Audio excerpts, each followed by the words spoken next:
Hi everyone, we are live from WWT Washington. You may be able to hear and possibly even see through the little window our Asian short-clawed otters. I'm here with senior keeper Reese. I'll swivel you around so you can say hello, Reese. Hello. And we're going to take a walk down. I'm going to say hello to these lovely little mammals and they're going to get their lunch, so we don't want to keep them waiting too long, do we, Reese? Nope. So let's... We've been spotted. So yes, we're going to have a walk down.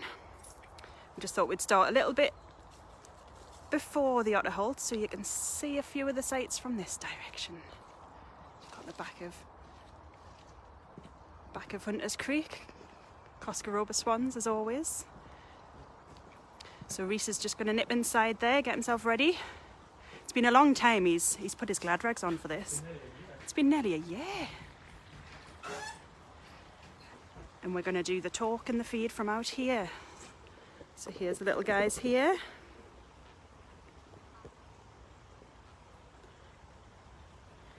Very eagerly waiting their lunch. Tea. Is it lunch or tea? What time are we on? Hello Sheila. Hello Sarah. From you and Joshua. This one's for you, Joshua. You wanted this one. Kirsty, love the otters. Hello Joanne. Hello Julie.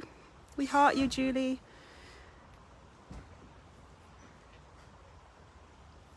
And Reese is just going to come out. We're going to go into this little no man's fenced off land, so bear with me while I hitch over the fence.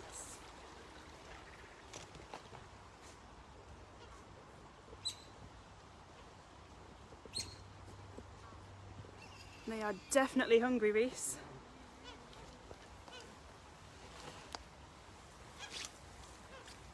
Here they come. So what the plan is, folks, we're going to just try and whisk you away for 5-10 minutes. So we're going to picture it's not raining, because it is raining a little, isn't it, Reese? It's very damp. So we're going to picture we're on a very hot summer's day. Reese is just going to throw the food in and then he's going to do a talk as if there were an audience, because it has been a while, hasn't it, Reese? I'm nervous. I never used to get nervous about when I talk, so I'm nervous now. Let's prep them on, everyone. Mary says hi. Rebecca, hello from Parker and Grayson. Hello. Hello, Joanne. Would love to know how you tell the difference between Mimi, Musa and Buster. So we'll go on to all of these questions at the end. So Reese is feeding them what's for lunch, tea, dinner. So they've got a mix today. They have, I've got one left. We've got very nice king prawns today. I'm a bit jealous, to be honest. They look really good. They've got trout, and then they're not so keen on it, but they've also got tilapia, which is really good for their teeth because it's nice and spiny, but not the easiest to eat. And not my favourite, but they've got some nice juicy bits in there. They're starting to tuck in, so we'll just get this set up so you can hopefully get a bit of both. So Reese will be talking. He's doing his full otter talk, so that'll take 5-10 minutes, do we reckon? Depends how much I prattle on, I guess. And he can prattle, folks, so it's all good prattle though. But they're just tucking into their lunch now, so while they're doing that, we'll get on with the talk. So I'm going to go silent and it's over to Reese. Okay, yeah, so this is our otter enclosure. As Deborah said, my name's Reese, I'm a senior keeper here. And we've got 3 Asian short-clawed otters in this exhibit. We've got Mimi, Musa and Buster. Mimi is our adult female and she's 9 years old. The easiest way to spot her is that she's the largest of our otters, and she's also, bless her, got a bit of a grumpy face. I like to describe Mimi as a bit like a good chocolate brownie, crispy and hard on the outside but warm and gooey on the inside. Then we've got Musa, our adult male, and he's 11 years old. In contrast, he's the smallest of our otters, and he's also got a little bit of a bald lower lip, and he's an absolute darling. He's an absolute dream to work with. And then we've got Buster, who's their 4-year-old cub. 3-year-old cub. You can tell it's been a while since I've done this. 3-year-old cub. And he has got a very dark coat in comparison to the other two. He's quite a young otter. He's a bit mischievous. His favourite thing to do when we're in there is try to sneak up on us and nip our ankles when we're not paying attention. So we do have to pay attention, but it's all good fun. So as I said, they're Asian short-clawed otters, and that name tells you quite a lot actually. So the first part, Asian, you're going to find them in Asia, southern China, Indonesia, Thailand, countries like that. And they like fresh water, so you're going to find them near water bodies. lakes, swamps, areas, that sort of place. Now, if you spend an awful lot of time in the water, you're going to have to be quite adapted for that. And the otters are really quite well adapted. So if you think about when you go swimming, in particular when you get out, you get quite cold quite quickly. And the reason that happens is all the water that's on the surface of your skin, as it leaves, it takes a little bit of heat away. Now the otters are covered in fur, but they've also got two layers of fur. They've got long hairs, short hairs, and then in the middle is a little air gap. Now that air gap means that when they go swimming, no matter how wet they look, they're actually not that wet, only that top layer of fur is getting wet. Now that means that they can dry off really quickly, and also the water's not near the hot body, so it doesn't take any heat away with it. Also, if you've been swimming, I'm sure you've had water stuck in your ears before. That doesn't happen to an otter because they've got a special bit of skin in their ear called a valve. So basically, when the head goes under the water, they can shut their ears off, no water goes in, it can't get trapped, and they can't get any infections because of it. I also think it's a really good excuse for them when they're not doing what they're told, their ears are shut. But, that's just... So the second part of the name that tells you quite a lot is short clawed. So if you get really close to them, you can see that the claws stop at the fingertips, and there's not a lot of webbing. So really, they've got little hands like you and me. Now that means two main things. So you will find them near water bodies, but because of the lack of webbing, they're not really the best of swimmers. So those water bodies have to be quite shallow, and so you're not going to find them in any really deep water. But also the short claws mean also they're not the best of hunters. They don't have those claws to hold on to anything that they would be chasing down. So in terms of what they eat, they're much more likely to go for slow moving things that they can pick at throughout the day. Snails, slugs, crabs, little things that they can pick up throughout the day without getting too tired. And they're also quite clever. So on a nice sunny day, so not on a day like this, if they happen to find a closed mussel or a clam, what they'll do is they'll pick it up, they'll pop it in the sun, and they'll wait for that clam or mussel to overheat. The clam's got no choice but to open up, and then they don't have to crunch through the shell, they can just pick the clam out. So lazy, clever, take your pick, they tend to go together quite often. So I mentioned that Musa is 11 and Mimi is 9. In the wild, 10 is a pretty good age, to be honest. When they get to around that age, they are going to slow down. And things get quite tough in the wild when you slow down. You know, they're not a big animal. I mean, there are going to be predators that'll take them if they get a chance. Finding food's quite difficult. But here, because we can remove a lot of those challenges, they get absolutely plenty of food. You wouldn't believe it to listen to them some days, but you know, we do feed them 4 times a day.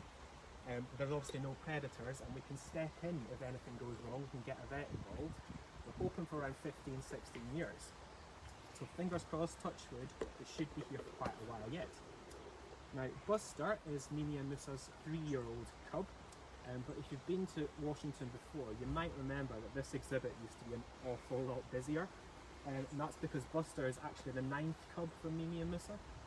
All the others, they've grown up, they've got to adult stage, and they've gone off to get boyfriends and girlfriends of their own. And they have rapidly made Mimi and Musa grandparents to far more cubs than we can keep track of. Now that's a lovely story all on its own. But it's also really good news for the species because they are classed as vulnerable. Now, all that means is they're not endangered yet, but they're really not that far off it either. Being vulnerable is only one stage above becoming endangered. Now, their biggest threat, you know, it's quite the usual story. It's a bit of habitat destruction. I mentioned how specific the water bodies have to be in terms of depth. They can't be too deep, but they also need to be deep enough for them. Well, a lot of those water bodies are getting changed for agriculture, being drained out, or the opposite, flooded out for hydroelectric schemes. Oh, Buster's letting us know he's not that impressed with the camera. We didn't ask permission, I'm afraid, sorry. But there's also a much more modern, a bit of an odd problem for this species. So they're very little, they're very cute, and they can be very affectionate. And unfortunately, that's led a lot of people to think that they'd make great pets. I won't be the only one that's on social media seen a video of a little otter at a dinner table eating Cheerios or on a dog bed looking very cute. Yes, it's very cute. But there is a very dark backstory behind that because there's only one place those animals have come from, and those they would have to have been taken away from their mothers as youngsters. So yeah, I guess the moral of the story is be careful what you like and share, folks. But what it does mean here at Washington is Mimi and Musa have done their part for the species in keeping captive numbers high, keeping the genetic pool healthy, varied, and in good numbers. So if the trend continues the way it's going, and we very much hope it won't, as a community, we're poised and ready to take action against it. And it's only because lovely people like you show support through watching me prattle on for ages about otters on Facebook Live, or when we hope you can come and visit us again, and you have a lunch in the cafe and some shops, all this stuff we're really hoping to do again before far too long, that we're able to do that. So from me, from the Otters, Washington, WWT, thank you very much. Thank you very much, Reese. You may have caught a glimpse of my head there as I inadvertently switched it round. Oh no. I try to stay firmly behind the camera. So the otters have enjoyed some food. You may have seen a little robin here who's trying to get some very curious little thing, but the otters have gone down towards the water's edge now and they're just still having a munch. So we've got a lot of hellos. If I just say some hellos, Reese. Yep. Hello Wendy, everyone at WWT Washington, hello. Hello. And hello Pauline, hello Mary, hello Rebecca, Parker and Grayson say hello. Hello. Hello everyone. Catherine, hello, what a lovely sight. I don't know if you mean me, my forehead, or the otters, or Reese, but you know, we'll take it as you're enjoying it, that's great. Would love to know how you tell the difference. So yeah, how do you tell the difference between Mimi and Musa and Buster? So there's a couple of quite, well, when you get to know them, quite obvious things. So in terms of size, Mimi's the biggest, and that's quite normal.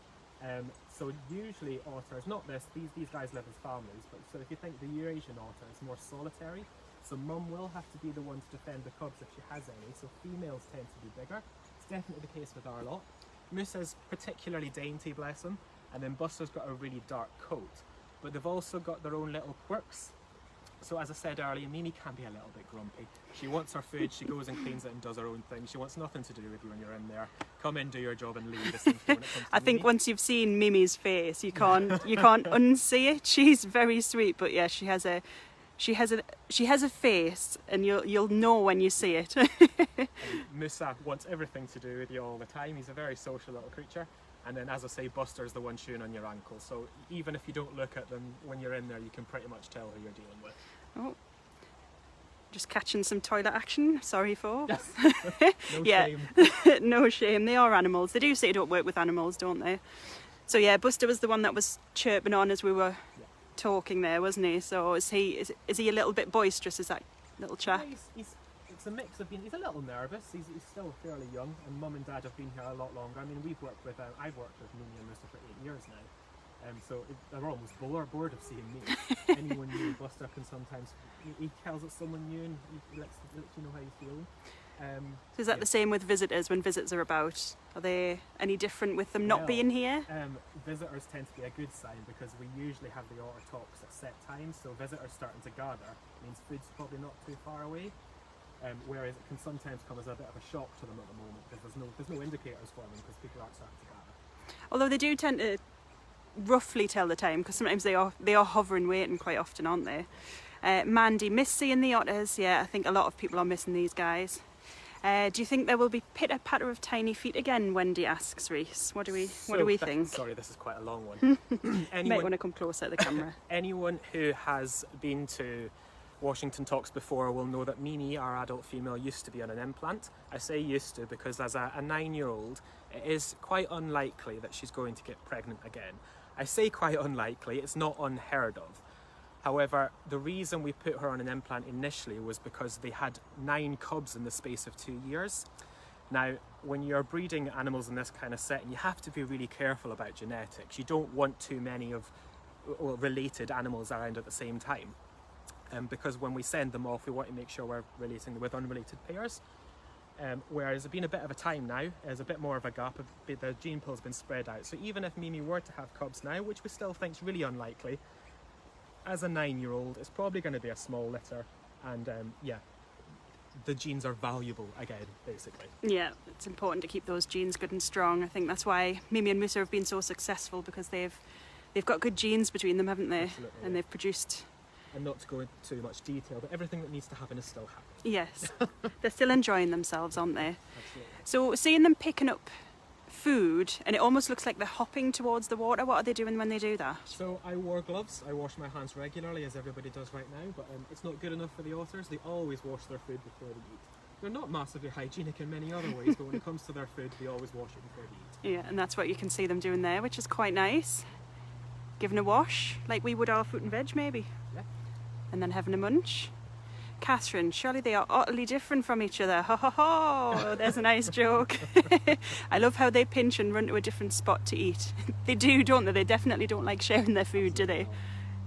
No, you see them regularly taking food and giving each other a bit of a grunt if they're getting too close. No one comes near Mimi when she's got her food. She is very much in charge. In fact, quite often the boys bring her food if they're feeling particularly generous. Do they feel the cold? Because we do see them taking in grass and hay and things. Do they do that themselves? So they're quite a tropical species. They're used to, in the wild, they will be much warmer than this. However, they operate at a much higher body temperature than we do. They're constantly burning their food off. So they're just warmer in general. They've got that 2 layers of fur. And we do try and be kind at this time of year. We don't throw the food into the water. We don't force them to get wet in that cold water unless they have to. But what we really find is they spend a lot more time indoors, which you can't really blame them. There's a nice heater in there. There's plenty of straw that we change over every week.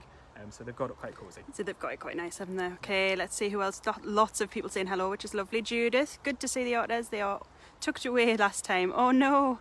Yeah, they similar to us, I guess. They do feel the cold, and they like to have a siesta in the afternoons, don't they? They definitely like to. Yeah. I think naps are a thing of the past for me. Hello, Ian Henderson. Hello. Cheering up my coffee break. Oh, Ian, we miss you. Christine's having a break from work. Very nice. We'll make it a little bit longer if you want, Christine. Anything to get people in trouble. Yes, you are welcome. Meg, cheeky little darlings. Can't wait to see them again. Yeah, definitely. Lots of people missing them. The robin was nearly lunch. Well, do we think they'd go for it? I think it's not worth their effort, to be honest. I think the robin would probably outrun them pretty quick. Absolutely. And the robin can fly, so you know, if it can't get away, then there's some nice stuff happening. It's just finished, but Mimi and Musa just had a little kiss. We might have caught that. So they when they have a drink, they sometimes touch noses, and it looks like they're having a little peck, and it's just a sign of bonding. Which is very, very sweet. Okay. Maybe my son is an otter with shut ears. Has he not listened to what he's told like our guys? Oh dear. We've got a few people tagging people. Hope you're watching. Yeah, we hope you're watching too. Thanks for sharing. You're welcome, Mag. Thank you for the talk, Reese, says Julie. No bother. Cassie, can't wait to bring my daughter. Oh, they've just come to say hello to us. See if I can zoom back out. Right next to us.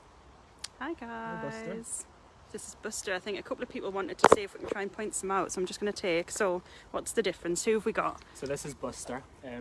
He's quite big. Yeah, he's quite big, and he's got quite a dark coat, and he's quite wary. You see that he's keeping an eye on us. So the one that's coming up with a bit of trout in our mouth, this is Mimi. And then Musa's the one at the back there. He's nice and little. He's the smallest, isn't he? Hello. Hello, sweetheart. So when you see Buster and Musa next to each other, the size difference is unreal, isn't it? And Musa's got a very different face, so this sounds really biased, but Musa's a very handsome otter. You really are, yeah. Whereas, and Buster's obviously still very sweet, but even things like their eyes, like they just set out differently on their head. And it's something that you do get to know if you look at the faces often enough. I mean, I'm office based a lot of the time, so obviously Reese, you know them very well. What I will say about Musa is he is a handsome otter, but he knows it. He definitely knows it. He knows how to work it, doesn't he? He's got you round his little finger.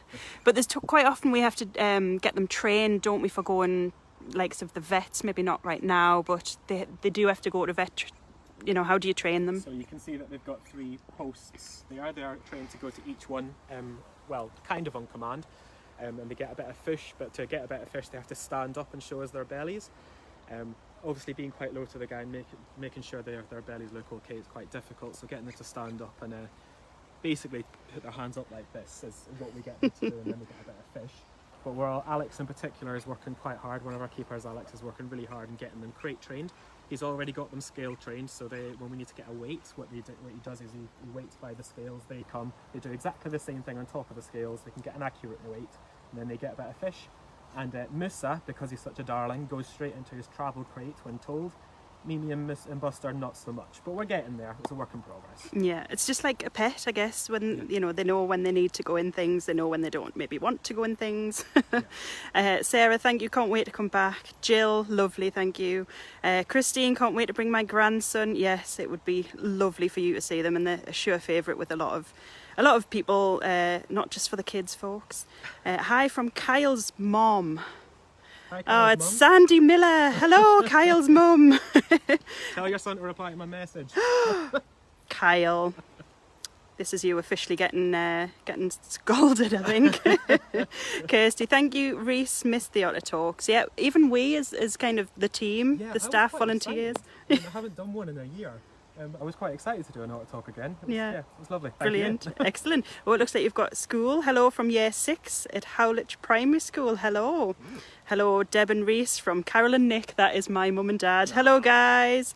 Sam, hi. Thanks from James and Felicity. Jess Williams, hello. If Mimi and Musa are getting older and likely won't breed again, would you find a mate for Buster? To be honest, we're trying not to think too much about that at the moment.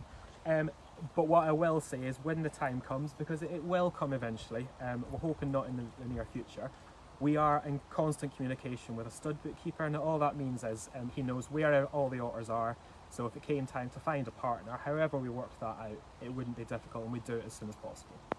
Excellent stuff. They're still finding food. I think they must have got quite a lot of treats this afternoon. Yeah.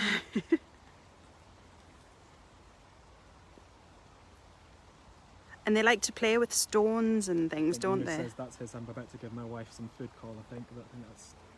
Oh, here you go, dear. Yeah. I found you some delicious food, honey.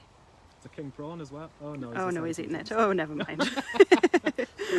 Kirsty, can you point out which one's which? Yeah, we did that earlier, so hopefully you caught that, Kirsty. We have Katie. Hi, Katie. That's one of our lovely volunteers. So lovely to see you again. I miss them, even the ankle nips. They miss you. Yeah, they miss you too. Carol, these little beauties brighten up my day. Thank you, you're welcome. Watching with my daughter. Hello there, we love the otters. I'm so sorry, I'm not sure how to pronounce your name. Zimpy, it's a beautiful name. And Judith, hi. Laura, Mua and Thomas miss our visits. I think a lot of people miss them, and I think a lot of people will agree just a little snippet into nature is what everybody needs right now. Just give you a full scope of the whole enclosure. I'm sorry if this has got raindrops on. It is very, very wet in Washington today. The forecast was wrong. So Reese is very upset because, as I say, he hasn't been out for a little while. He even got the hair gel out, and look what's happened. Never mind. Okay, so we're probably going to leave you there. Thank you so much, guys, for watching. Thank you for all the hellos and the lovely questions. You can just hear these peeping away. So, what is that? What is that box, Reese? It's just so it is a family. They get on most of the time, but they will fall out occasionally. It's just to give someone, you know, when they're having a bit of a strop or a bit of a tiff, they can go somewhere else and stay out of the rain. Just like all of us. It does happen. Just like all of us, we might have those little Barneys every now and again. Ah. You can just see them there, just having a bit of a bonding moment. Excellent. Thank you, everybody, for watching. Bye, Sarah. Bye, Sheila. Thank you. Bye from Reese. Bye.